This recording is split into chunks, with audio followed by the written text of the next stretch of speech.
बेटा असल में ना लोगों की हिस्ट्री से लिख लिख के बस पागल हो गए। वो भी 2 नंबर। आपकी बात बिल्कुल ठीक है, पता भी है असल में। तो सर आप लोग यूनिवर्सिटीज वालों को सजेशन क्यों नहीं देते? बेटा दिया था, मैंने वैसे ये सजेशन दिया था कि आप हम एसटीडी पे ना जो हम लोगों की लैब्स थी हम उनको वो कर लेते हैं, रिहेबिलिटेशन सेंटर बना लेते हैं। और अगर रिहेबिलिटेशन सेंटर बन जाता, मैं तकरीबन 1-1.5 साल हो गई जब से प्रपोजल भी भेजा हुआ है कि रिहेबिलिटेशन सेंटर बन जाए। अगर रिहेबिलिटेशन सेंटर बन जाता तो फिर बहुत फ़ायदा होगा आप लोगों को, क्योंकि जैसे रिफा ने भी अपने ही बिल्डिंग पे ऊपर 5th-6th फ्लोर के ऊपर तो उन्होंने ना रिहेबिलिटेशन सेंटर बनाया, ठीक है। लिफ्ट्स यहाँ पर भी हैं, लिफ्ट्स वहाँ पर भी हैं, तो इजीली पेशेंट्स आते जाते रहते हैं। जो टाइम में लेट्स से अब 4 o'clock तक ही ज़्यादा क्लासेस होती हैं या ज़्यादा से ज़्यादा फिर 5 बजे तक या 6 बजे तक, तो 6 बजे के बाद 10 बजे तक 11 बजे तक इनको सिर्फ एक ही सेशन ओपन रखना था, ठीक है। नंबर ऑफ पेशेंट्स भी इनका एक तो एट द एंड इनका फ़ायदा था, लेकिन इनको वो बात समझ नहीं आती है। लेकिन सर फायदा भी तो सारे स्टूडेंट्स को एक साथ नहीं होगा ना, टॉपर्स को रखेंगे अच्छे वालों को नहीं, वो तो फिर क्लास अगर करते हैं फिर स्टूडेंट्स के ग्रुप्स बनाते हैं कि तो वो हम स्टूडेंट्स हम लोग को क्या या फिर हम लोग को क्या करेंगे आगे आने वाले उनको नो तो सर कह रहे हैं मैं 1.5 साल से बोल रहा हूँ लेकिन मानेंगे भी नहीं। मतलब उन्होंने जितना पैसा उधर सुरैया जी में दे दिया है, ठीक है, उससे कम पैसों में यहाँ पे स्टार्ट हो जाना था। लेकिन खैर होता है, जब हम लोग थे ग्रेजुएशन के दौर में तब हमारी भी कोई हाउस जॉब नहीं होती थी, लेकिन अब with the passage of time Jinnah hospital में भी हाउस जॉब करवाते हैं, ठीक है। तब हमारी भी हाउस जॉब नहीं थी, रिकग्नाइज नहीं थी, लेकिन ये था कि अगर कोई कॉन्टिन्यूसली आ रहा है तो कोई रोकता नहीं था कि आप, शायद मैं 1 या 2 बंदे ऐसे थे जिनकी जॉब नहीं थी, तो मैं भी उनमें से एक था। तो खैर तब मैं अपना जिना हॉस्पिटल में सुबह को करता हूँ तो मॉर्निंग में, ठीक है। लेकिन इवनिंग में फिर ये था कि मैं अपना क्लिनिक स्टार्ट कर लिया होता तो क्लिनिक करता हूँ। With the passage of time हो जाती चीज़ें आ जाती हैं, जितना आप लोगों ने पढ़ा है वो आप लोगों को ज़रूर फायदा देगा। हमेशा एक बात याद रखिएगा, एक बंदे ने कहा था कि आप जितनी पढ़ाई को टाइम देंगे ना, जितनी मेहनत करेंगे, फिर आपको वो पढ़ाई उतना ही रिस्क लेकर देगी। अब एक बंदा कहता है कि जी मैंने ग्रेजुएशन कर ली है और उसने मेहनत नहीं की या वो इधर उधर से हो गया पास, ऑब्वियसली एट द एंड, ठीक है, उसका रिस्क नहीं, शायद मुझे जहाँ तक कि अल्लाह ताला शायद उसको उस तरीके से रिस्क ना दे जिस तरीके से एक ऐसा इंडिविजुअल है जिसने मेहनत की, ठीक है, जिसने दिन रात मेहनत की है, ठीक है, जस्ट फॉर द सेक कि वो पास हो जाए अच्छे नंबर से, ठीक है। और एट द एंड अल्लाह ताला उसको उस चीज़ का फ़ायदा देता है, ठीक है। और फिर प्रोफेशनल लाइफ में सबसे इम्पोर्टेंट जो चीज़ है वो आप लोगों की ईमानदारी है।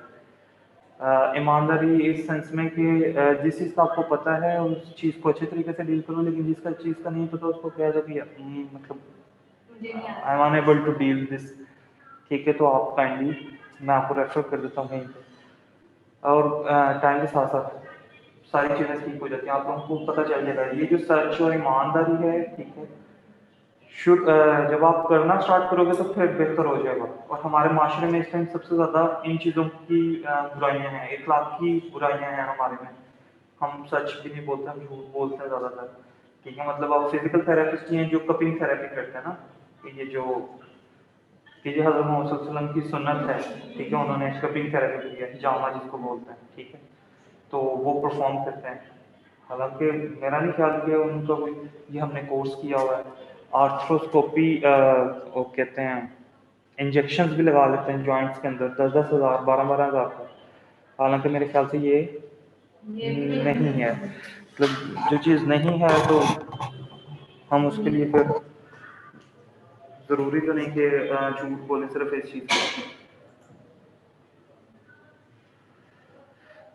जी बच्चों, तो स्टार्ट करते हैं। आज का हम लोग का लेक्चर है लेक्चर नंबर 6, ठीक है। लेक्चर एक्सक्यूज नंबर मी सर। जी बेटा।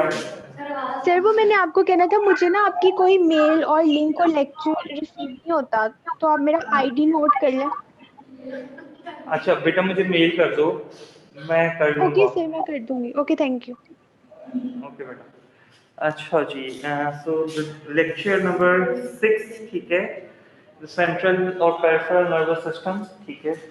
लास्ट टाइम हम लोगों ने लिगामेंट्स के मतलब बात की थी, और उससे पहले हम लोगों ने टेंडन्स और मसल्स से रिलेटेड हम लोग बात कर चुके हैं कि टेंडन्स और मसल्स में कौन कौन सी इंजरीज हो जाती हैं और हम किस तरीके से मैनेज करते हैं। मेनली मैंने जो फोकस रखा था वो रखा था कि पैथोलॉजिकली जो इन्फ्लेमेशन स्टार्ट हो रही है और किस तरीके से हीलिंग हो रही है, उसके ऊपर मेन फोकस था, ताकि आप लोगों को ये समझ आ जाए कि हमने कब स्ट्रेचिंग परफॉर्म करनी है और कब स्ट्रेंथनिंग एक्सरसाइजेज स्टार्ट करवानी है। सो पेरिफेरल नर्व, ठीक है, आप सबको पता है कि सेंट्रल नर्वस सिस्टम एक आपका सेंट्रल नर्वस सिस्टम है, एक आपका पेरिफेरल नर्वस सिस्टम है। सेंट्रल नर्वस सिस्टम में आपका ब्रेन और स्पाइनल कॉर्ड आ जाती है, जबकि पेरिफेरल नर्वस सिस्टम में आपके पास जितनी भी पेरिफेरल नर्व्स हैं, ठीक है, वो आ जाती हैं।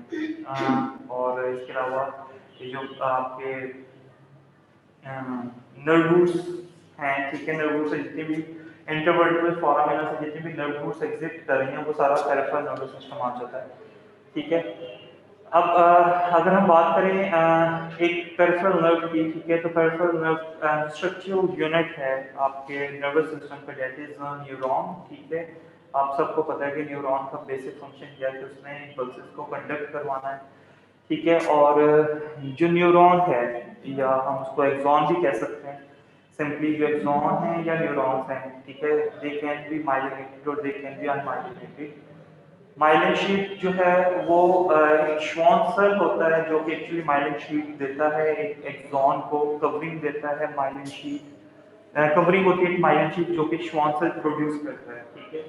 और यही माइलिन शीट जो है वो नॉड ऑफ रेनवियर बना देती है माइलिनेटेड न्यूरॉन्स में या माइलिनेटेड एक्सॉन्स में।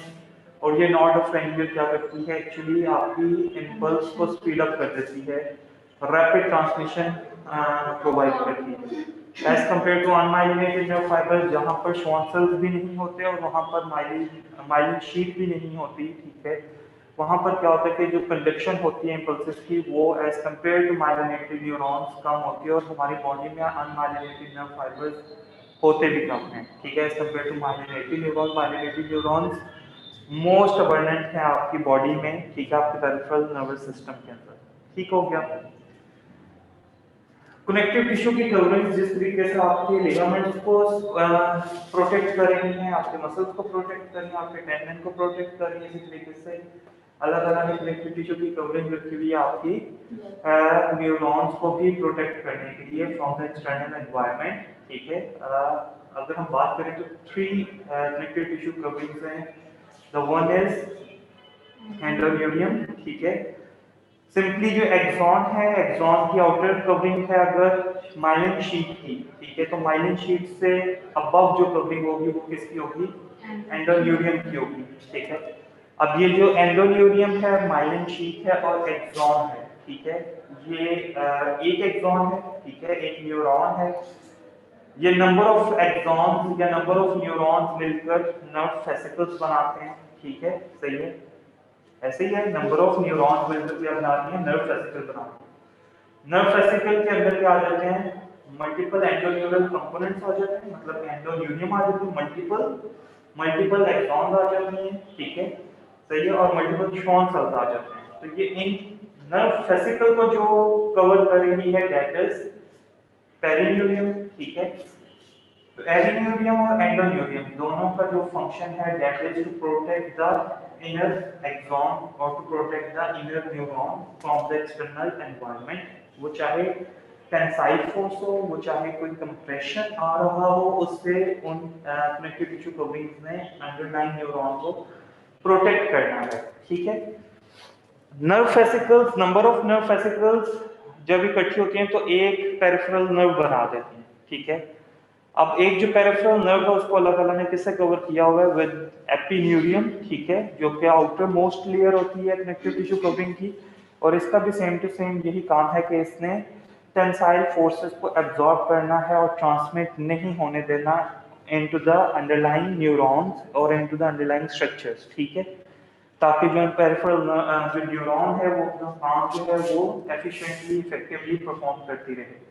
So connective tissue coverings are important, just like connective tissue coverings of tendons or connective tissue coverings of muscle.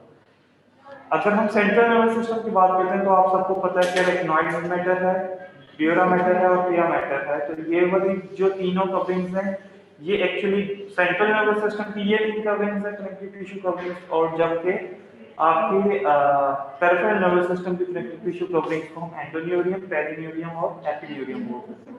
ठीक है.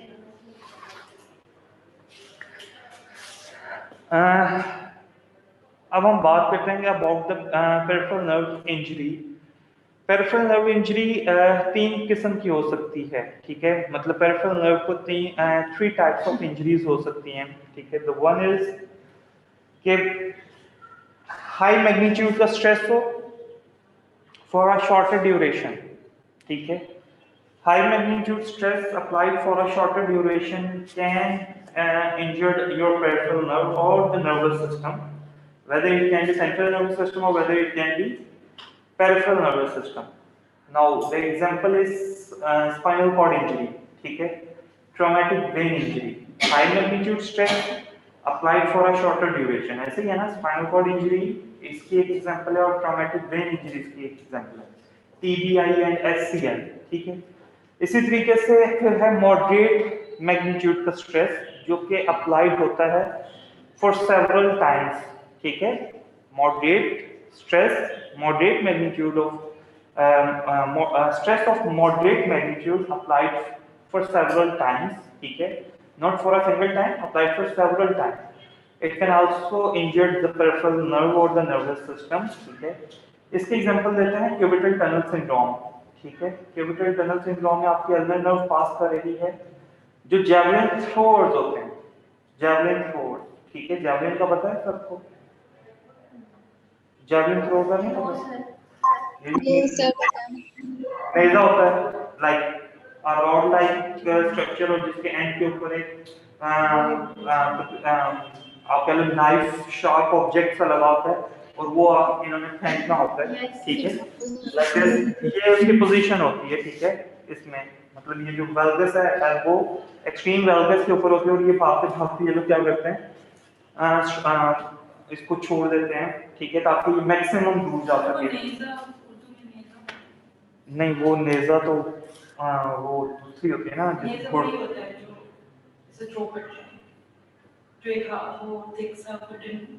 नेजा कह लो. मैंने पहले नेजा ही पकड़ा है, नेजा कह लो, जो समझ आती है नेजा कह लो आप उसको, या नाइफ कह लो. Knife at the end knife लगी हुई है और उसके पीछे एक लकड़ी का रॉड है. ठीक है, तो वो उन्होंने फेंकना होता है, जो जिसका सबसे ज्यादा डिस्टेंस होता है उसको वो दे देते हैं कि जी ये फर्स्ट पोजीशन पर है. तो जो जैवलिन थ्रोअर्स है उसमें ये वेल्गस जो है सबसे ज्यादा स्ट्रेस आता है. वेल्गस स्ट्रेस आता है ऑन द एल्बो जॉइंट. ठीक है, इस वेल्गस स्ट्रेस की वजह से आपकी जो क्यूबिटल टनल है वो कंप्रोमाइज होती है, जिसके ऊपर अल्नर नर्व जो उस टनल से पास करी है उसके इंजर्ड होने के चांसेस होते हैं. So it is a moderate type of stress, moderate magnitude of force. ठीक है, लेकिन ये अप्लाइड हो रही है several times. ठीक है, इसमें अगर बायोमैकेनिक्स ठीक नहीं है तो फिर क्या हो सकता है कि आपकी अल्नर नर्व जो है वो इंजर्ड हो सकती है इन क्यूबिटल टनल. सही है, बात की समझ आ गई. और थर्ड है low magnitude of stress applied for many times. ठीक है, सही है, और repetitively for a longer time period, for months or years. अगर low magnitude stress apply हो रहा है, it can also compress the peripheral nerve or the central nervous system. और इसकी एग्जांपल है आपकी कार्पल टनल सिंड्रोम, जिसमें आपकी जो मीडियन नर्व होती है वो कार्पल टनल पे कंप्रोमाइज हो जाती है. समझ आ गई बात की? So these are three types of peripheral nerve injuries, या ऐसे स्ट्रेसेस हैं जो कि पेरिफेरल नर्व को इंजर्ड कर सकते हैं या आपके सेंट्रल नर्वस सिस्टम को या नर्वस सिस्टम को इंजर्ड कर सकते हैं. समझ आ गई बात की? अगर हम वैसे क्लासिफिकेशन पढ़ते हैं on the basis of severity of nerve injury, तो उसमें हम लोग बात करते हैं अबाउट द न्यूरोप्लेक्सिया, एक्सोनोटोमेसिस एंड न्यूरोनोटोमेसिस. ठीक है, सो द न्यूरोप्लेक्सिया क्या है कि सिंपली आपकी जो माइलिन शीट है, ठीक है, उसका रप्चर हुआ है उसमें ना तो एंडोन्यूरियम इन्वॉल्व हो रही है, ना उसमें एपिन्यूरियम इन्वॉल्व हो रही है, ना उसमें पेरिन्यूरियम इन्वॉल्व हो रही है। उसमें सिर्फ क्या हुआ है कि ये श्वान सेल्स ने माइलिन शीट बनाई थी, उसका रप्चर हुआ। ठीक है, अब होगा क्या, माइलिन शीट तो किस लिए अल्लाह ताला ने रखी हुई है, इंपल्सेस की जो ट्रांसमिशन है वो स्पीड अप हो जाए। तो अगर न्यूरोप्लेक्सिया है तो सिंपली क्या होगा कि जो नर्व इंपल्स को ट्रांसमिट कर रही थी उसकी स्पीड सिर्फ स्लो डाउन हो जाएगी। इन न्यूरोप्लेक्सिया टेम्पररी सेंसरी लॉस होगा और टेम्पररी आपका मोटर लॉस होगा। ठीक है, मोटर वीकनेस डेवलप होगी, लेकिन it will remain there for 24 hours, और आफ्टर दैट टाइम या 24 घंटे से भी पहले आपका मोटर लॉस और सेंसरी लॉस खत्म हो सकता है। मिनिमम जो टाइम है, मैक्सिमम जो टाइम है that is of 24 hours. 24 hours के बाद जो लॉस होगा वो क्या हो जाएगा, रिकवर हो जाएगा, सेंसरी लॉस और मोटर लॉस। अगर 24 आवर्स तक के बाद भी आपका सेंसरी और मोटर लॉस खत्म नहीं हुआ तो इट मींस कि वो न्यूरोप्लेक्सिया नहीं है, वो एक्सोनोटोमेसिस है। ठीक हो गया, यहाँ तक बात की समझ आ गई। रिकवरी गुड, हमें एक्सीलेंट होती है इसमें, रिकवरी प्रोग्नोसिस एक्सीलेंट होता है, और इसमें हम लोग सिंपली कंजर्वेटिव मैनेजमेंट यूज करते हैं। ठीक है, हमें कोई सर्जिकली इसको मैनिपुलेट नहीं करना पड़ता पेरिफेरल नर्व को, इंजर्ड पेरिफेरल नर्व को।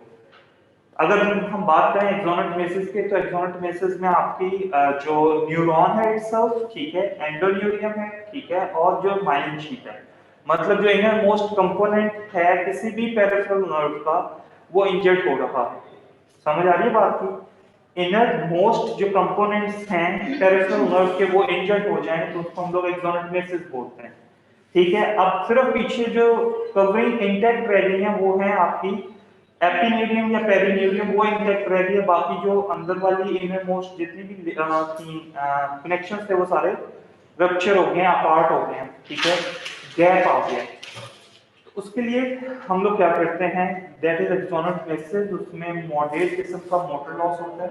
ठीक है, मॉडरेट मोटर लॉस होगा, मॉडरेट आपका सेंसरी लॉस होगा, और उसमें जो मोस्ट इंपॉर्टेंट चीज है that is of Valerian degeneration. ठीक है, सही है। वेलेरियन डीजनरेशन क्या होती है कि अगर आपकी जो न्यूरॉन है वो कट ऑफ हो जाए, ठीक है, तो जो आपकी डिस्टली न्यूरॉन रह जाती हैं या पेरिफेरल नर्व बाकी रहती है, उसकी डीमाइलिनेशन होना स्टार्ट हो जाती है, वो डीजनरेट होना शुरू हो जाती है automatically due to that rupture, due to that gap present between the neuron. ठीक है, समझ आ गई बात की सिंपली क्या है उसका मैकेनिज्म, कि न्यूट्रिएंट्स नहीं जा रहे हैं, जो माइक्रो वेसल्स हैं, ठीक है, वो सप्लाई नहीं कर पा रहे हैं डिस्टेंट एरिया पे, जिसकी वजह से जो नर्व होती है वो इटसेल्फ अपनी माइलिन शीट को लूज करना शुरू कर देती है, उसको हम लोग वेलेरियन डीजनरेशन बोलते हैं। So, इसमें रिकवरी जो है इट कैन बी गुड। ठीक है, और जो इसमें हमें सर्जरी कभी करवानी भी पड़ जाती है। ठीक है, इन सम केसेस हमें सर्जरी करवानी पड़ जाती है, लेकिन in some cases conservative management better results produce कर देती है। ठीक है, and the last one is neurotmesis, जिसमें आपकी जो पेरिफेरल नर्व है वो एज अ होल, उसमें आपकी तीनों की तीनों कनेक्टिव टिश्यू कवरिंग्स, आपके इनर न्यूरॉन, आपकी axons etcetera as a whole आपकी पेरिफेरल नर्व कट गई है। ठीक है, और अब क्या होगा, वेलेरियन डीजनरेशन ज्यादा सीवियर होगी, पीक पर जाएगी Wallerian degeneration in neurotmesis. Significant motor loss होगा, सिग्निफिकेंट सेंसरी लॉस होगा, सिग्निफिकेंट ऑटोनॉमिक लॉस होगा। ऑटोनॉमिक सिस्टम भी आपको पता है, आपके पेरिफेरल नर्व में सिंपैथेटिक और सिंपैथेटिक फाइबर्स होते हैं आपकी पेरिफेरल नर्व में भी, जो पार्टिसिपेट कर रहे होते हैं। ठीक है, सही है, ऐसे ही है ना, आपके स्वेट ग्लैंड्स आपकी स्किन में भी हैं। ठीक है, तो आपकी पेरिफेरल नर्व तो आपकी स्किन को भी सप्लाई कर रही है ना, तो आपके पेरिफेरल नर्व में ये जो सिंपैथेटिक सिस्टम के फाइबर्स आ रहे हैं, ये एक्चुअली उन ग्लैंड्स को, स्वेट और सेबेशियस ग्लैंड्स को ये सप्लाई कर रहे हैं, इनको कंट्रोल करने वाले आपका सिंपैथेटिक सिस्टम है। तो अगर peripheral nerve as a whole disturb हो जाएगी तो there may be a chance कि आपका जो ऑटोनॉमिक सिस्टम है वो भी सारा डैमेज हो जाए, उसका भी लॉस हो, सेंसरी लॉस भी होगा सिग्निफिकेंट, और मोटर लॉस भी सिग्निफिकेंट होगा, और इसमें आपको सर्जरी ही करवानी पड़ेगी। इसके अलावा आपकी जो नर्व है वो रीजनरेट नहीं कर सकती। ठीक है, सबसे पुअर प्रोग्नोसिस होता है न्यूरोनोटोमेसिस का। ठीक हो गया, ठीक है, और इसमें यूजुअली हमें कंपनसेटरी फंक्शन सिखाने पड़ते हैं पेशेंट को। ठीक है, हम उसके प्राइम फंक्शंस की तरफ तवज्जो नहीं देते, हम उसको कंपनसेटरी फंक्शन सिखाते हैं कि आपने किस तरीके से अपने आप को या अपने इस फंक्शन को किन दूसरे मसल्स के थ्रू आपने यूज परफॉर्म करना है, क्योंकि जो प्राइमरी मसल्स हैं वो तो कंप्लीटली एट्रोफाइड हो जाते हैं, ठीक है, मोटर लॉस हो जाता है. So this is the classification of peripheral nerve injury on the basis of severity, on the basis of stress, that is high magnitude stress, moderate magnitude stress and low magnitude stress. और उसकी example मैंने आप लोगों को दे दी है, spinal cord injury है, ठीक है, या क्यूबिटल टनल सिंड्रोम है, या फिर कार्पल टनल सिंड्रोम है, ये उसकी एग्जांपल्स हैं.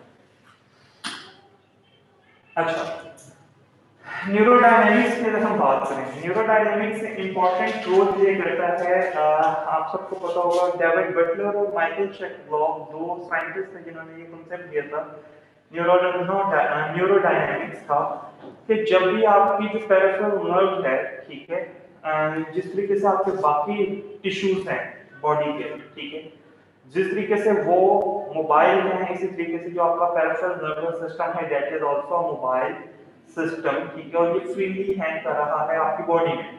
देखो मसल्स में कैपेबिलिटी है वो कॉन्ट्रैक्ट और रिलैक्स हो सकते हैं, at the same time tendons भी क्या कर सकते हैं, ग्लाइड कर सकते हैं. ऑब्वियसली जब वो मसल कॉन्ट्रैक्ट करेगा तो टेंडन ग्लाइड करके एक डायरेक्शन में आ जाएगा, और जब मसल रिलैक्स होगा तो वो उस ऑपोजिट डायरेक्शन में स्लाइड कर जाएगा, मूव कर जाएगा. टेंडन एज इटसेल्फ कॉन्ट्रैक्ट या रिलैक्स नहीं कर रहा, मसल की कॉन्ट्रैक्शन और रिलैक्सेशन से वो स्लाइड कर रहा है. लिगामेंट्स भी at the same time wavy nature में प्रेजेंट होते हैं, जब उनके ऊपर स्ट्रेस आती है तो वो एलोंगेट हो जाते हैं, एट द सेम टाइम जब उनके ऊपर स्ट्रेस खत्म होती है तो वो वापस अपनी वेवी नेचर में आ जाते हैं. कैप्सूल्स हैं तो वो भी इसी तरीके से बिहेव कर रहे हैं. तो वो कहता है कि जो आपके पेरिफेरल नर्व्स हैं they are completely freely hanging in your body, ठीक है, और ये इनके पास ये कैपेबिलिटी है कि वो ग्लाइड कर सकती हैं एज अ होल, क्या कर सकते हैं, ग्लाइड कर सकते हैं. इसके लिए उन्होंने दो टर्म्स इंट्रोड्यूस करवाई थी, एक क्या कहा था कि कन्वर्जेंस है और दूसरी क्या है, डाइवर्जेंस है. पढ़ा कभी कन्वर्जेंस और डाइवर्जेंस के बारे में क्या होती है? पढ़ा दे सर. कन्वर्जेंस कोई भी जॉइंट है, ठीक है, उसका सिंपली एक एग्जांपल दी थी कि लेट्स से एक जॉइंट है, उसके सराउंडिंग में एक पेरिफेरल नर्व है किसी भी डायरेक्शन में. वो कहते हैं कि जब वो जॉइंट मूव करे, ठीक है, चाहे वो फ्लेक्स्ड हो रहा है, चाहे वो एक्सटेंड हो रहा है, चाहे वो एबडक्ट हो रहा है, एडक्ट हो रहा है, व्हाटसएवर, जब भी जॉइंट मूव करता है तो आप सबको पता है पेरिफेरल नर्व का बेड है, जैसे नेल बेड होता है, पेरिफेरल नर्व भी किसी चीज के ऊपर पड़ी होती है, या तो वो सॉफ्ट टिश्यूज हो सकते हैं या वो हार्ड टिश्यूज हो सकते हैं. हार्ड टिश्यू में आपके बोन आ जाती है, सॉफ्ट टिश्यू में आपके पास क्या आ जाते हैं, लिगामेंट्स आ जाते हैं, कैप्सूल्स आ जाते हैं, मसल्स आ जाते हैं, इनके ऊपर आपके पेरिफेरल नर्व पड़ी होती है. तो वो कहते हैं कि जब आपका जॉइंट मूव करता है और नर्व बेड के ऊपर क्या आ जाए, टेंशन आ जाए, नर्व बेड के ऊपर क्या आ जाए, टेंशन आ जाए, ठीक है, तो ऑब्वियसली वो टेंशन किसके ऊपर जाएगी, पेरिफेरल नर्व के ऊपर, जो चीज उसके ऊपर पड़ी है. लेट्स से ये बेड है, नेल बेड का, अगर इसके ऊपर कोई टेंशन प्लेस होगी या इसको कोई इंजरी होगी तो ऑब्वियसली वो इंजरी आपकी नेल को कंप्रेस करेगी या डैमेज करेगी, ऑब्वियसली बात है. इसी तरीके से जो नर्व बेड है अगर उसके ऊपर टेंशन आ रही है जॉइंट के मूवमेंट से, तो वो एक्चुअली किसके ऊपर टेंशन आ रही है, आपके पेरिफेरल नर्व के ऊपर आ रही है. ऐसे ही है ना, जब हम ये देखो बेंड करते हैं एल्बोज को, तो एक्चुअली आपका ये जो ट्राइसेप है या ये जो पोस्टीरियर रीजन है ये क्या हो रहा है, टेंस्ड हो रहा है. तो ये समझो ये बेंड है और इसके ऊपर पेरिफेरल नर्व की कोई ना कोई मौजूद होगी, तो ऑब्वियसली जब पेरिफेरल जॉइंट मूव करेगा तो पेरिफेरल नर्व के ऊपर टेंशन आएगी, अगर नर्व बेड के ऊपर टेंशन आ रही है. तो कहते हैं कि जब भी पेरिफेरल नर्व के ऊपर टेंशन आती है जॉइंट के मूव करने से, तो जो पेरिफेरल नर्व है, लेट्स से ये सेंटर में जॉइंट है, तो पेरिफेरल नर्व क्या करती है, उस जॉइंट की तरफ कन्वर्ज हो जाती है. क्या करती है, कन्वर्ज हो जाती है एज अ होल, ठीक है, एज अ होल क्या कर जाती है, कन्वर्ज हो जाती है, ताकि जो उसके ऊपर टेंशन आई है पेरिफेरल नर्व के ऊपर उसको डिसिपेट किया जा सके. क्या किया जा सके, डिसिपेट किया जा सके, उसको खत्म किया जा सके. This is convergence. और वो कहते हैं कि जब ऐसा एक टाइम आता है कि जिसमें जॉइंट मूव करे और नर्व बेड के ऊपर से टेंशन खत्म हो जाए, तो फिर नर्व वापस क्या करती है, डाइवर्जेंस से जाती है, अवे मूव कर जाती है उस जॉइंट से, ठीक है, जिस जॉइंट के ऊपर पहले टेंशन जिसने प्लेस की थी नर्व बेड के ऊपर, और अब वो वापस मूव कर रहा है अपनी रेस्टिंग पोजीशन पर, तो नर्व बेड भी क्या होगा, रिलैक्स होगा। जब नर्व बैंड रिलैक्स होगा तो फिर आपके पेरिफेरल नर्व की क्या करेगी, अवे मूव करेगी from the centre of the joint axis, ठीक है, जिसको हम लोग बोल देते हैं दैट इज डाइवर्जेंस। तो एक्चुअली उसने क्या बताया कि nerve is able to glide, ठीक है, और nerve can converge, nerve can diverge, ठीक है, just to protect itself from the outer environment और फ्रॉम द इंजरी। ठीक हो गया। लेकिन वो कहते हैं बॉडी में ऐसी चीजें हैं जहां पर नर्व अपने आप को जितना भी चाहे नहीं प्रोटेक्ट कर सकती। फॉर एग्जांपल आपके इलेक्ट्रोनिक प्रोसेस और मीडियल एपिकॉन्डाइल के दरमियान में ग्रूव है जिसमें आपकी अल्लर नर्व पास कर रही है। कभी एकदम एक्सटर्नल फोर्स पुट हो तो आपको क्रंच करता है एल्बो पे और आप एल्बो को एक्सटेंड कर देते हो। यहाँ वो जगह है जहाँ पे नर्व अपने आप को प्रोटेक्ट नहीं कर सकती। इसके अलावा radial nerve spiral groove, humerus में स्पाइरल ग्रूव है, ठीक है, अगर स्पाइरल ग्रूव का फ्रैक्चर हो जाए, ह्यूमरस का फ्रैक्चर हो जाए तो स्पाइरल ग्रूव उसमें फ्रैक्चर हो जाए तो ऑब्वियसली जो रेडियल नर्व है वो भी फ्रैक्चर हो जाएगी। रेडियल नर्व वहां पे भी अपने आप को प्रोटेक्ट नहीं कर सकती। एक बात। सेकंड, बोनी टनल्स हैं या सॉफ्ट टिश्यू टनल्स हैं, जैसे सीटीएस है, कॉम्बिनेशन है बोनी टनल्स का और सॉफ्ट टिश्यू टनल्स का, वहां पर भी नर्व अपने आप को प्रोटेक्ट नहीं कर सकती। पहले तो नर्व कोशिश यही करेगी कि वो ग्लाइड करती रहे और अपने इंपल्सेस को ट्रांसमिट करती रहे एफिशिएंटली, लेकिन with the passage of time जब वहां पर इतनी ज्यादा आप समझिए कि लीजन्स आ गई हैं, स्पेस ऑक्यूपाइंग लीजन्स आ गए हैं जो कि उस स्पेस को फर्दर नैरो कर रहे हैं जो कि पहले से नैरो है, तो ऑब्वियसली फिर क्या होगा कि पेरिफेरल नर्व कंप्रोमाइज होना शुरू हो जाएगी। ठीक है, क्योंकि ये जो कनेक्टिव टिश्यू कवरिंग है ये आपकी कंप्रेशन से भी प्रिवेंट करते हैं आपकी अंडरलाइंग न्यूरॉन को या एक्सॉन को, सिर्फ टेंशन से नहीं, आपकी कंप्रेशन जो आ रही है उससे भी प्रोटेक्ट करते हैं। तो आपके सीटीएस जैसे मीडियन नर्व की कंप्रेशन हो सकती है। इसके अलावा जो जितने भी इंटरवर्टेब्रल फोरामिनाज हैं वहां पर आपकी जो नर्व रूट है वो कंप्रेस हो सकती है, क्योंकि वहां पर भी जो स्पेस होती है वो नैरो होती है जहां से नर्व रूट एग्जिट कर रही है। ठीक है, तो वो भी नर्व अपने आप को प्रोटेक्ट नहीं कर सकती। समझ आ गई बात की? दैट्स व्हाई बॉडी के अंदर ऐसी जगह हैं जहां पर नर्व इंजर्ड हो सकती है और कुछ स्पेसिफिक पॉइंट होते हैं जहां जिनको हम लोग कह सकते हैं कि यहाँ पे पेरिफेरल नर्व डैमेज हो सकती है, जैसे स्पाइरल ग्रूव है। सीटीएस के लिए आपका कार्पल टनल है, रिस्ट है, ठीक है, क्यूबिटल टनल है आपके अंदर नर्व के लिए, ठीक है, एक्सिलरी नर्व के लिए आपकी एक्सिला है, ठीक है, या एंटीरियर डिस्लोकेशन है। तो आप जैसे जैसे आपको पता चलेगा, ठीक है, आपको फॉरेन चेक आ सकते हैं कि अगर इस चीज की इंजरी हुई है तो देयर इज अ चांस कि पेरिफेरल नर्व भी डैमेज हो सकती है। ठीक हो गया? So that was the main concept of Michael Cheklock and David Butler कि जी पेरिफेरल नर्व जो है वो आपकी मूव और ग्लाइड कर सकती है, जैसे जैसे बॉडी मूवमेंट होगी वैसे वैसे आपकी पेरिफेरल नर्व मूव करेगी। इसके लिए उन्होंने कहा था कि होम्योस्टेसिस मेंटेन करने के लिए पेरिफेरल नर्व के पास एक रेंज होती है। रेंज क्या है कि इतनी रेंज तक वो स्ट्रेस को बेयर कर सकती है टू मेंटेन द होम्योस्टेसिस, ठीक है, और जब वो इस रेंज से बाहर जाएगी तो वो स्ट्रेस को बेयर नहीं कर सकेगी। उसको उन्होंने कहा था कि stress maintenance range, stress maintenance range, कि इस रेंज में जो स्ट्रेस है वो उसको मेंटेन कर लेगी, एब्जॉर्ब कर लेगी और अपने फंक्शन को डिस्टर्ब नहीं होने देगी। ये फंक्शन है नर्व का। ठीक है, अब वो कहता है कि अगर इस मेंटेनेंस रेंज से कम थ्रेशोल्ड का स्ट्रेस अप्लाई होता रहेगा आपकी एक्टिविटीज के दौरान, तो फिर यही स्ट्रेस मेंटेनेंस रेंज क्या हो जाएगा, शॉर्टर हो जाएगा, लोअर थ्रेशोल्ड की तरफ मूव कर जाएगा। बात की समझ आ रही है? देखो, एक स्ट्रेस मेंटेनेंस रेंज है, ठीक है, कि इस लेट्स से 10 न्यूटन से लेकर 20 न्यूटन तक फोर्स एब्जॉर्ब हो सकती है, पेरिफेरल नर्व अपने इस फोर्स को एब्जॉर्ब कर सकता है और फंक्शन को कंटिन्यू रखेगा टू मेंटेन द होम्योस्टेसिस। ठीक है, वो इस वजह से क्योंकि वो कनेक्टिव टिश्यू कवरिंग्स है और इस वजह से वो प्रोटेक्ट कर रहा है इस फोर्स को 10 न्यूटन से 20 न्यूटन तक। लेट्स से अब उसके ऊपर जो स्ट्रेसेस अप्लाई हो रहे हैं through out the activity, through out the daily life, जैसे कि बेड के ऊपर आप बेड रिडन हो लो तो ऑब्वियसली आपके ऊपर इतने स्ट्रेसेस तो नहीं ना अप्लाई होंगे।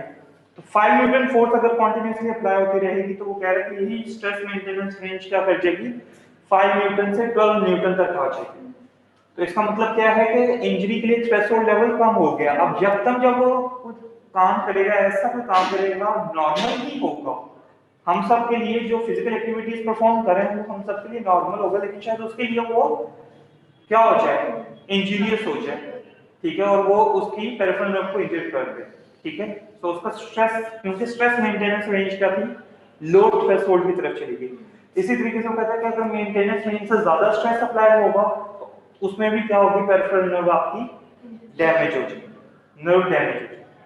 समझ आ गई बात की। लेकिन वो कहते हैं कि अगर लेट से 10 to 20 न्यूटन तक फोर्स अप्लाई हो सकती थी और आप फिजिकल एक्टिविटीज ऐसे परफॉर्म कर रहे थे जो 19 न्यूटन या 18 या 20 न्यूटन फोर्स तक जा रही थी, तो with the passage of time peripheral nerve में अडेप्टेशन आएगी और वही आपकी जो स्ट्रेस मेंटेनेंस रेंज है वो 10 से 15 न्यूटन पर चली जाएगी, और जो 20 न्यूटन से है वो कहां तक चली जाएगी, 30 न्यूटन तक चली जाएगी या 25 न्यूटन तक चली जाएगी। तो इसका मतलब क्या है कि physiological adaptations can be produced in your peripheral nervous system with the passage of time. जिस तरीके से हम मसल्स को अडेप्ट करते हैं, फिजियोलॉजिकल अडेप्टेशंस मसल में प्रोड्यूस होते हैं, इसी तरीके से फिजियोलॉजिकल अडेप्टेशंस आपकी पेरिफेरल नर्वस सिस्टम में भी प्रोड्यूस हो सकती है। जी, जितने भी बच्चे ऑनलाइन बैठे हैं समझ आ गई है बेटा? सर ये चीज दोबारा बता दें यस कि अगर स्ट्रेस कम हो जाता है तो जो स्ट्रेस मेंटेनेंस रेंज है वो शॉर्टर हो जाती है।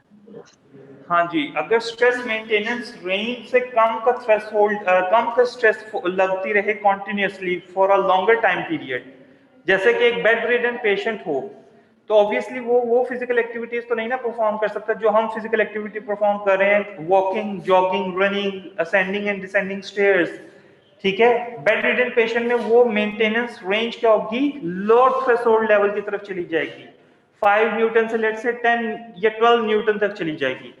तो फिर क्या होगा कि इंजरी के चांसेस ज्यादा हो जाएंगे, with a minor force injury के चांसेस ज्यादा हो जाएंगे टू अ पेरिफेरल नर्व, ठीक है। Yes sir. समझ? और कोई क्वेश्चन किसी बच्चे का?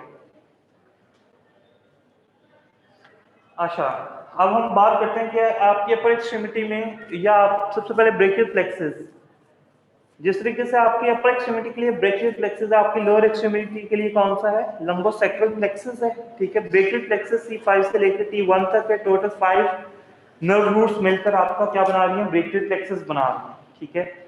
इन्हीं ब्रेकियल प्लेक्सस से आपके पास क्या क्या निकलती है, एक्सिलरी नर्व निकल रही है, मस्कुलोक्यूटेनियस निकल रही है, रेडियल निकल रही है, मीडियन अल्नर नर्व निकल रही है, ठीक है, जो कि आपके अपर एक्सट्रीमिटी को सप्लाई कर रही है। अब क्या होता है, let's say brachial plexus, brachial plexus की इंजरी अगर किसी छोटे बच्चे में हो जाती है, हम उसको अर्ब्स पाल्सी बोलते हैं। बाय बर्थ अगर किसी में ब्रेकियल प्लेक्सस की इंजरी है, अपर प्लेक्सस की इंजरी C5 C6 किसी बच्चे में डिलीवरी के वक्त C5 C6 इंजर्ड हो जाता है तो उसमें अर्ब्स पाल्सी कहलाई जाती है। लेकिन अगर एडल्ट में C5 C6 अपर प्लेक्सस इंजरी होगी तो हम उसको बोलते हैं स्टिंगर सिंड्रोम, ठीक है, STINGER, स्टिंगर सिंड्रोम बोलते हैं। वो कहते हैं इसके दो मैकेनिज्म हैं इंजरी के, ठीक है, और ज्यादातर उनमें होती है जो कॉम्पिटिटिव स्पोर्ट्स में हिस्सा लेते हैं। फॉर एग्जांपल फुटबॉल है, ऑब्वियसली हर बंदा कोशिश करता है कि वो ज्यादा तेज रन कर सके, रग्बी है, ठीक है, सही है। तो वो कहते हैं कि इनमें ज्यादा कॉमन है ये इंजरी, और होती कैसे है, दो मैकेनिज्म्स हैं। एक तो सिंपल वही मैकेनिज्म है जो बच्चों में है कि जी लेटरली आपका शोल्डर, लेटरली आपका जो हेड है वो लेटरली बेंड कर जाए और जो शोल्डर है वो डिप्रेस कर जाए, तो टेंशन इतनी ज्यादा आएगी कि सबसे पहले C5 और C6 क्या करेंगी, टीयर अपार्ट हो जाएंगी, ठीक है। समझ आ गई बात की? सही है। एक तो ये है, दूसरा क्या है कि पोस्ट्रोलेटरल कॉर्नर में क्या हो, कंप्रेशन हो, मतलब कि लेट्स से एक जो इंडिविजुअल है वो सर के बल नीचे गिरे, ठीक है, और जब सर उसका जमीन पर लगे तो वो सर क्या करे, पोस्ट्रोलेटरल कॉर्नर पर कंप्रेशन प्रोड्यूस करे, मतलब कि रोटेशन और एक्सटेंशन। रोटेशन और एक्सटेंशन जब आती है तो आपका पोस्ट्रोलेटरल कॉर्नर क्या हो जाता है, कंप्रेस हो जाता है, इस पोस्टरोलेटरल कंप्रेशन के साथ भी आपके peripheral nerve C5 C6 nerve root क्या हो सकती है, इम्पिंज हो सकती है, कंप्रोमाइज हो सकती है एट द इंटरवर्टिब्रल फॉर्म। वो कहते हैं स्टिंगर सिंड्रोम जो है इट कैन बी सर ये न्यूरोपैथी। पोस्टोलेटरल वाला दोबारा बता दें। अच्छा बेटा, सिंपली अगर कोई इंडिविजुअल है वो फुटबॉल खेल रहा है और वो फॉल करता है ऑन द हेड, ठीक है। अब जब हेड फॉल करेगा ग्राउंड के साथ, तो ग्राउंड क्या करेगा, उस हेड को पुश करे, ठीक है, in posterolateral corner means rotation and side extension and side bending as a whole. ये रोटेशन हो, ठीक है, साइड बेंडिंग हो और एक्सटेंशन हो, तो ये जो पोस्टरोलेटरल कॉर्नर है ये क्या कर जाएगा, कंप्रेस कर जाएगा, ठीक है। मतलब जो ग्राउंड है वो इस तरीके से पुश करे हेड को, ठीक है। तो देयर इज अ चांस कि यहाँ जो ब्रेकियल प्लेक्सिस का C5 C6 नर्व रूट है वो क्या कर जाए, कंप्रोमाइज हो जाए, ठीक है बेटा, समझ आई? Yes sir. ठीक है, तो C5 C6 nerve root compress हो सकता है जिसकी वजह से स्टिंगर सिंड्रोम डेवलप होता है। अब वो कहते हैं कि there is a chance, usually जो सिवियरिटी के हिसाब से जो इंजरी होती है, it can be neuropraxia or it can be axonotmesis, it can never be neuronotmesis in adults, ठीक है। obviously mature है, ठीक है, इतनी ज्यादा स्ट्रेंथ होती है मसल्स की कि वो न्यूरोनोटमेसिस नहीं होने देते, या न्यूरोप्रेक्सिया होगा या फिर क्या होगा, एक्सोनोटमेसिस होगा। वो कहते हैं कि अगर आपका एथलीट को स्टिंगर सिंड्रोम हुआ है, आप उसको स्पोर्ट्स लीव करवा दो, जो भी वो फिजिकल एक्टिविटी कर रहा है उसको बाहर लेकर आओ, ठीक है, उसको ऑब्जर्व करो। अगर तो उसका सेंसरी लॉस और मोटर लॉस शॉर्टर ड्यूरेशन के लिए रहता है, मिनट्स तक रहता है, और उसके बाद वो ठीक हो जाता है, तो आप उसको वापस अलाउ कर सकते हो कि वो वापस जाके खेले, ठीक है। लेकिन आपने जिस इंडिविजुअल को वापस भेजे, जिस एथलीट को वापस भेजे खेलने के लिए, आपने फिर उसको थ्रू आउट द टाइम आपने उसको ऑब्जर्व करना है, ठीक है। लेकिन वो कहते हैं एक ऐसा इंडिविजुअल है जिसमें एक्सोनोटमेसिस हुआ है, ठीक है, सही है, जिसमें इंजरी थोड़ी सी ज्यादा है, सेंसरी लॉस थोड़ा सा मॉडरेट एट्रोफी हो स्टार्ट हो गई है, या मसल वीकनेस स्टार्ट हो गई है फौरन से, और सेंसरी लॉस भी फौरन से स्टार्ट हो गया, और मॉडरेट किस्म का सेंसरी लॉस है। एक तो सिंपली क्या है, टिंगलिंग सेंसेशंस आई, एक क्या है कि पैरास्थीसिया स्टार्ट हो गया है, सेंसेशंस लॉस होना शुरू हो गई है। तो आप उसको क्या करोगे कि सिंपली अवॉइड करवाओगे कि वो अपनी गेम को कंटिन्यू कर सके, और हम उसमें सिंपली सर्वाइकल मसल्स की रिहैबिलिटेशन करवाते हैं। हमें कुछ नहीं करना पड़ता, हम मसल्स की इतनी ज्यादा स्ट्रेंथनिंग करवाते हैं कि मसल्स उस स्ट्रक्चर्स को या आपकी नेक को अच्छा सा सपोर्ट कर सके। तो जैसे जैसे मसल्स की रिहैबिलिटेशन होती है, आपकी जो पेरिफेरल नर्व के ऊपर जो कंप्रेशन आया होता है due to side bending and lateral rotation and extension, वो सारी कंप्रेशन क्या हो जाती है, ऐसा ऐसा खत्म होने लगी थी, क्योंकि मसल्स जैसे जैसे स्ट्रेंथ होते हैं वो आपके हर एक सेगमेंट को लिफ्ट करते जाते हैं और इंटरवर्टिब्रल फोरामिना की स्पेस को इंप्रूव करते हैं। समझ आ गई बात की? So these are the stinger syndrome, ठीक है। इसके अलावा एक्सिलरी नर्व इंजरी, ठीक है, वो कहता है कि एंटीरियर डिसलोकेशन, जब भी शोल्डर की एंटीरियर डिसलोकेशन हो तो एक्सिलरी नर्व आपकी इंजर्ड हो सकती है। और वो कहते हैं एक्सिलरी नर्व जब भी इंटीरियर शोल्डर इंटीरियर डिसलोकेशन होती है शोल्डर की, तो आपकी एक्सिलरी नर्व डैमेज हो सकती है। अब वो कहते हैं कितना चांस एक्सिलरी नर्व के डैमेज होने का, 9 to 18% चांसेस हैं कि आपकी एंटीरियर डिसलोकेशन के साथ क्या हो जाए, आपकी एक्सिलरी नर्व डैमेज हो जाए। इसके अलावा एक्सिलरी नर्व कंप्रेशन से भी डैमेज हो सकती है। एक्सिलरी क्रचेस को यूज कर रहा है, ठीक है, तो उसमें या आप इस तरीके से बैठे हो चेयर के ऊपर, हैंड को आर्म को इस तरीके से, ठीक है, लाइक दिस, ये फ्रीली हैंग करके बैठे हो, तो ये सारा कंप्रेशन है ये कहां पर जा रहा है, मेरा एक्सिला में जा रहा है। देयर विल बी टाइम कि ये एक्सिलरी नर्व को क्या करना शुरू कर दे, कंप्रेस करना शुरू कर दे। खुद भी करके देखें, आपको थोड़ी देर के बाद क्या होना शुरू होगा, क्या आपके जो सेंसेशन है वो लॉस होना शुरू हो गई है, ठीक है। सो एक्सिलरी नर्व दो मसल्स को मेनली सप्लाई कर रही है, ठीक है। The one is deltoid and the other one is teres minor. Deltoid का मेन फंक्शन क्या है कि it is a abductor of the shoulder joint, and teres minor it is an external rotator जब भी एक्सिलरी नर्व डैमेज होगी ये motor loss आएगा कि आपकी एब्डक्शन लॉस हो जाएगी और एक्सटर्नल रोटेशन लॉस हो जाएगी। और यहाँ पर जो आपका लेटरल शोल्डर है, शोल्डर का जो लेटरल एरिया है डेल्टॉइड जहाँ पर अटैच होता है, यहाँ पर आपको सेंसरी लॉस का पैच मिलेगा। There will be a sensory loss, ठीक है, on the this shoulder area, ठीक है। एक्सिलरी नर्व, ठीक है, ऑब्वियसली अगर एंटीरियर डिपेंड करता है, न्यूरोफ्लेक्सिया हुआ, एक्सोनोटोमेसिस हुआ या न्यूरोनोटोमेसिस हुआ, उसके अकॉर्डिंगली फिर आप उसको मैनेज करोगे, ठीक हो गया। द नेक्स्ट वन इज और कौन सी पेरिफेरल नर्व है? Long thoracic nerve. Long thoracic nerve आपकी किस, लॉन्ग थ्रेसिक नर्व कहाँ से किसको सप्लाई करती है बेटा? लॉन्ग थ्रेसिक नर्व किसको सप्लाई करती है? Sir abdominals. किसको? Sir abdominal muscles. Sir serratus anterior को। शाबाश। किसने बोला सेरेटस एंटीरियर को? खुशबू ने बोला। हाँ बेटा, एब्डोमिनल मसल्स को नहीं सप्लाई करती, सेरेटस एंटीरियर को सप्लाई करती है। स्पाइनोग्लिनॉइड नोच होती है आपकी स्कैपुला पे, ठीक है, जहां से आपकी लॉन्ग थ्रेसिक नर्व पास करती है, ठीक है। स्पाइनोग्लिनॉइड नोच कहाँ पर होती है?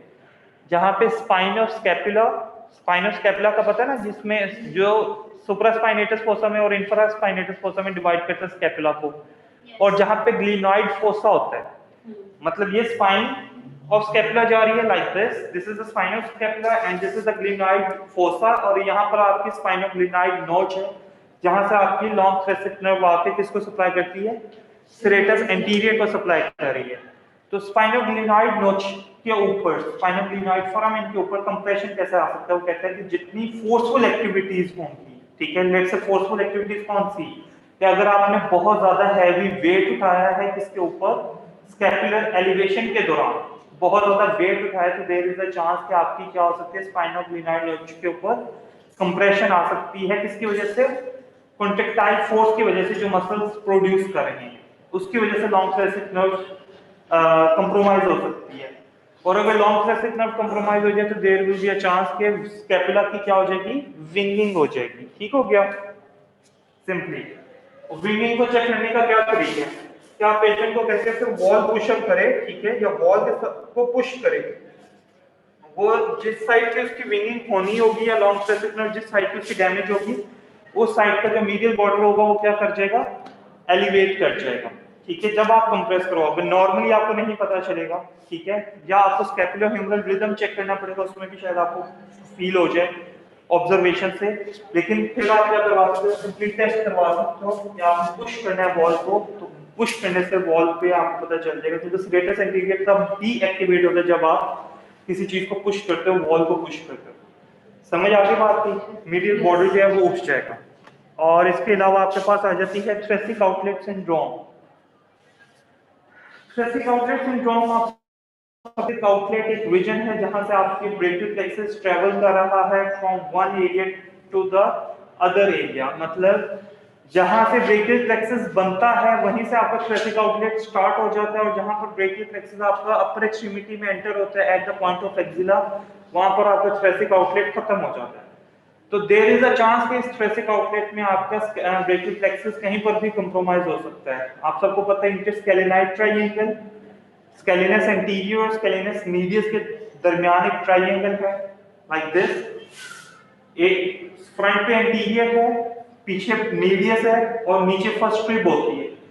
इट इज अ ट्रायंगल जिसमें से आपका subclavian artery, subclavian vein and brachial plexus pass करता है। अगर ये स्केलेनस एंटीरियर और मीडियस क्या हो जाए? टाइट हो जाए। कब टाइट होते हैं? जब आपका ब्रीदिंग पैटर्न क्या हो जाता है? आप अपर रेस्पिरेटरी ब्रीदर्स हो जाते हो, अपर रेस्पिरेटरी ब्रीदर, ठीक है, मतलब कि जो आपकी अपर चेस्ट है ये यूज हो, आपका डायफ्राम यूज ना हो रेस्पिरेशन में, तब क्या हो जाता है कि आपकी ये स्केलेनाई मसल्स टाइट होना शुरू हो जाता है कॉन्टिन्यूस यूजेज की वजह से, लाइक दिस। जितने शॉर्टनेस ऑफ ब्रेथ के पेशेंट्स होते हैं, सीओपीडी के पेशेंट्स, उनमें चांसेस होते हैं कि आपके स्केलेनाई आपके स्टेनोक्लीडोमास्टॉइड, आपके ट्रेपीजियस, ये क्या हो जाए, टाइट होना शुरू हो जाए। ठीक हो गया। जो शॉर्ट ब्रेदर्स होते हैं, ठीक है, जिनको शॉर्टनेस ऑफ ब्रेथ होती है, तो हम उनमें देयर इज अ चांस कि स्केलेनस एंटीरियर मीडियस टाइट होके इस ट्रायंगल को कंप्रोमाइज कर दे और थोरेसिक आउटलेट जो आपका जो आपकी ब्रेकियल प्लेक्सस है वो कंप्रोमाइज हो जाए। एक तो ये पॉइंट है। दूसरा पॉइंट कहाँ पर है कि जो आपकी क्लेविकल है और फर्स्ट रिब है, ठीक है, कॉस्टोक्लेविकुलर स्पेस जिसको बोलते हैं, वहां पर भी आपकी ब्रेकियल प्लेक्सस क्या हो सकती है, कंप्रोमाइज हो सकती है। क्लेविकल का फ्रैक्चर हो जाए, ठीक है, और फ्रैक्चर के बाद क्लेविकल सही तरीके से यूनाइट ना करे, मैल यूनाइटेड हो ऊपर नीचे, तब भी कोस्टोक्लेविकुलर स्पेस क्या हो जाएगी, कंप्रोमाइज हो जाएगी। फर्स्ट रिब एलिवेट हो जाए। फर्स्ट रिब तभी एलिवेट होती है जब स्केलेनस एंटीरियर और मीडियस टाइट होते हैं, तब आपकी फर्स्ट रिब एलिवेट हो जाती है। तब भी कोस्टोक्लेविकुलर स्पेस क्या हो सकती है, कंप्रोमाइज हो सकती है। और लास्ट में आपके पास आ जाता है एक्सिलरी इंटरवल। एक्सिलरी इंटरवल आपके पास बन रहा है पेक्ट मेजर पेक्ट माइनर से, ठीक है, सही है, और आपकी एक्सिला है जो कि आपका एक्सिलरी इंटरवल बना रही है। अगर ये मसल्स टाइट हो जाते हैं तब भी आपका ब्रेकियल प्लेक्सस कंप्रोमाइज हो सकता है। So depending on the reason, depending on the point, ठीक है, कि जहां पर कंप्रेशन हो रहा है, आपने उस पॉइंट के अकॉर्डिंगली उसको मैनेज करना है, ठीक है। और एथलीट्स में ये सारी चीजें पॉसिबल हैं। ट्रेपीजियस टाइट हो सकता है, स्केलेनाई टाइट हो सकते हैं, स्टेनोक्लीडोमास्टॉइड टाइट हो सकता है, ठीक है। आपका कोस्टोक्लेविकुलर स्पेस क्या हो सकती है, कंप्रोमाइज हो सकती है, ठीक है। एक्सिलरी इंटरवल कंप्रोमाइज हो सकता है, ठीक है, समझ आ गई। पेक्ट मेजर टाइट हो सकता है। सो ये वाले जो सिम्टम्स हैं ब्रेकियल प्लेक्सस के, ये डेवलप हो सकते हैं। और ब्रेकियल प्लेक्सस के आप सबको पता है सिम्टम्स सेम टू सेम इसी तरीके से होते हैं कि जैसे एक मीडियन नर्व कंप्रोमाइज हो रही है आपकी सीटीएस कार्पल टनल के ऊपर, या सीटीएस सिंड्रोम जो डेवलप होता है, कार्पल टनल सिंड्रोम अगर डेवलप हो रहा है, तो सेम जो सिम्टम्स आते हैं मीडियन नर्व के, वही सिम्टम्स आते हैं आपके थोरेसिक आउटलेट सिंड्रोम के, ठीक है। आपने उसके रीजन्स को देखते हुए कि कहाँ पर कंप्रेशन है, आपने उसको मैनेज करना है उसके अकॉर्डिंगली। जब आप इन रीजन्स को अलाउ कर दोगे, स्पेस फ्री कर दोगे, मोबिलिटी बेहतर हो जाएगी, तो पेशेंट आपका ठीक हो जाएगा, एथलीट ठीक हो जाएगा। समझ आ गई बात? Any question?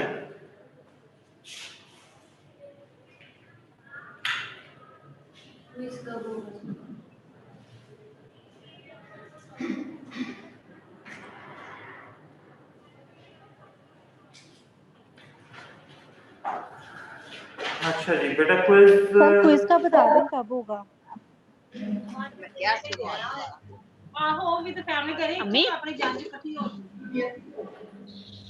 नहीं बेटा, बच्चों लड़ना नहीं है, रिकॉर्डिंग हो रही है। सर आप रिकॉर्डिंग में हमारी बातें क्यों नहीं भेजते? सर क्विज का बताओ ना कब होगा? मैं तो रिकॉर्डिंग भेज देता हूँ, पता नहीं आपकी बातें होती हैं या मेरी बातें होती हैं, जितनी भी होती है बेटा हो जाएगा। ये आपका आज फ्राइडे, नेक्स्ट फ्राइडे रखना। यस सर, फ्राइडे में आपकी ट्यूसडे रखेंगे, नेक्स्ट ट्यूसडे को रोटेशन होती है, सारे बच्चे सर आए। सैटरडे ना रखें, ट्यूसडे को रख लें। नेक्स्ट ट्यूसडे सैटरडे, चलिए ठीक है बच्चों, ये नेक्स्ट वीक से नेक्स्ट जो ट्यूसडे होगा, ठीक है, जी सर। मतलब 7th 8th लेक्चर हम पढ़ लेंगे, ठीक है। 7 क्विज में 6 क्विज में 6 होंगे, ठीक है। सो नेक्स्ट से नेक्स्ट वीक, ठीक है, बेटा लेकिन मेरी बात सुने, तमीज का दायरा नहीं छोड़ना यहाँ पे आके कि जी गले मिलना है, दूर दूर रहना है हर किसी ने, ठीक है। सुन रहे हैं बच्चे? हाँ जी बेटा, ऑन कैंपस होगा, इसलिए वो कह रहे हैं कि आप लोग यहाँ आ जाइएगा, तो आप लोग यहाँ से सीधा रोटेशंस पर चले जाओगे, ठीक है। जी लेकिन सर सर बॉयज की रोटेशन जो है वो तो सर सैटरडे को होती है इवनिंग में। लड़कियों की होती है ट्यूसडे तो लड़के तो आ सकते हैं। अब्दुल्ला बेटा, आप लोग आ जाना, आप अगर ट्यूसडे को पॉसिबल है तो आप लोग आ जाओ। 17th बन रही है, 17th टाइम, ठीक है। क्या मुश्किल है भाई? सर क्विज सर का टाइम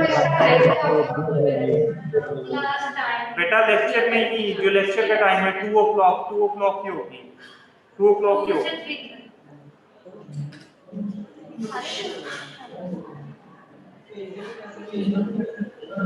ठीक है बच्चों, बेटा अटेंडेंस लगा दें और जा सकते हैं।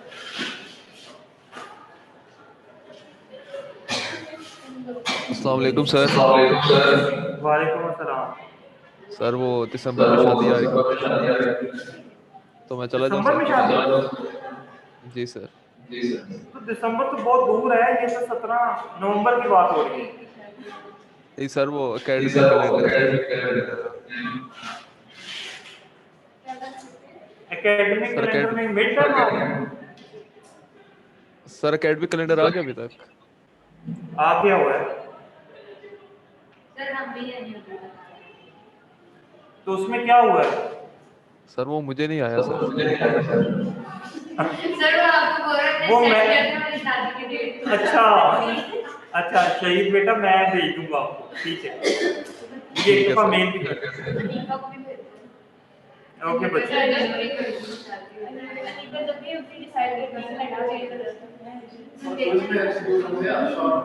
MCQ की हूँ। ठीक है सर। ओके बेटा।